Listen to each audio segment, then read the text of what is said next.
Association of Mineworkers and Construction Union President Joseph Mathunjwa says apartheid tactics were used to deal with striking miners at Marikana. Mathunjwa making the comments earlier this week at the commemoration of the massacre. Well, he joins us now just to reflect on where we are 11 years following the tragedy. Mr. Mathunjwa, good evening to you. Thanks for your time tonight. Firstly, you had incredibly strong words when you took to the platform during the week on the 16th of August commemorating the Marikana massacre. It sounded a lot to me that you felt that the Constitution was at the center of the failures that the people and the workers of Marikana have faced. Good evening to you and to your viewers. Yes, indeed, the Constitution that we have, it does not relate to our historical suffering. It doesn't change the lives, not only for the workers, but for the majority of South African, in particular blacks that were languishing in poverty for so many decades. Is that a fair reflection, though, Mr. Mathunjwa, because the Constitution is a document. It doesn't implement itself.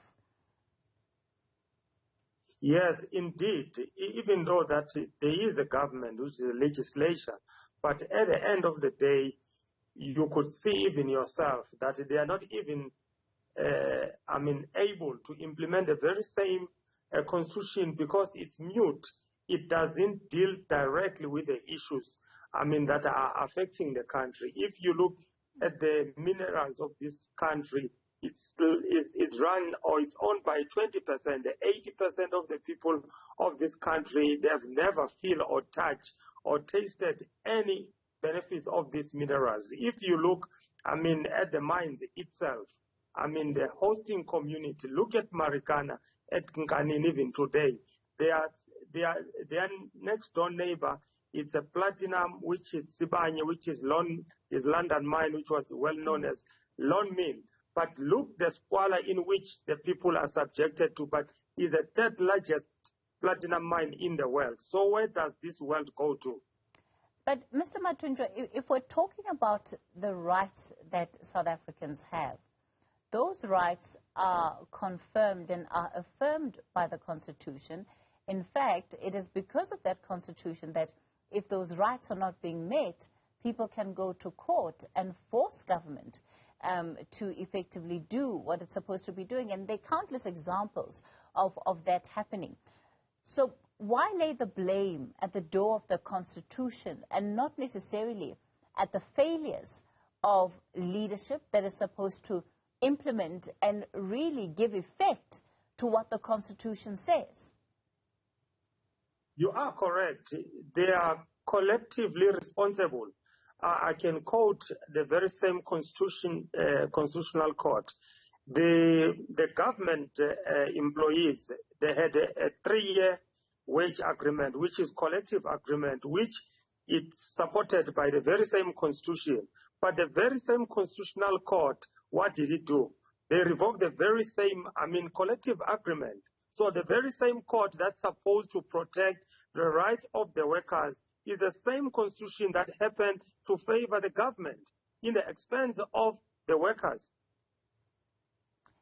Let's talk about where we are 11 years on post the Marikana massacre.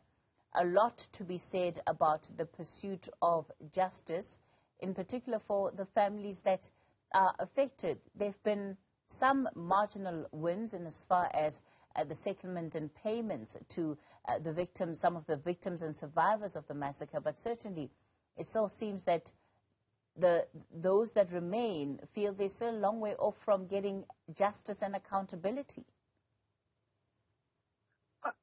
I think one should say without fear of any contradiction that the Marikana massacre, which is Sibanye Stillwater massacre now because they bought the mine, that massacre, it's a broader challenge or is a broader struggle of economic emancipation.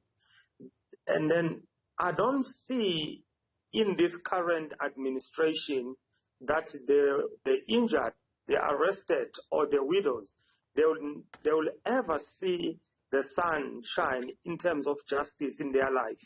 Until such time, there will be another maybe administration, because the same administration that is running the country, they were highly implicated, in the massacre. So the question, and then furthermore, it is clear that we are a democratic colony of the foreign direct investors. We are, the leaders that we have, they don't have any power when it comes to, to the minerals, which led to the massacre of these workers. So they are our government. It's more like a gatekeeper for the foreign direct investors in the expense of the people.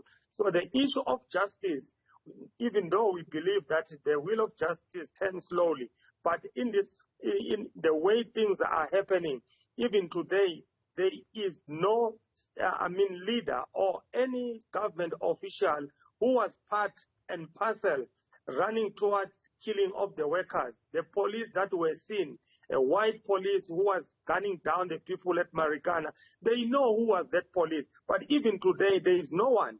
Even the leaders, the ministers who were part and parcel of the of the build-up to the Marikana massacre, the commissioners, hasn't been before the, before the court. What does that say to you, the fact that there has been such little accountability? It shows clearly that we are a democratic colony of a direct, foreign direct investors. So we don't have a country. Our government is run by business, by white monopoly, foreign, business. We don't have power. Why workers were massacred when they were asking the mere 12,500? Whose interest was our government protecting? It was protecting the foreign direct investment in the expense of their own people who put them to power. It's not yet Uhuru in South Africa. If the mines, if the government is the custodian of the minerals, and then the same companies, they can mothball the mine just because they are not receiving or getting super profit, when we are languishing at the high rate of unemployment in this country. If the government has got power, they should revoke that license. Take that license, give it to other small upcoming companies who are blacks. Our blacks are very much educated when it comes to mining.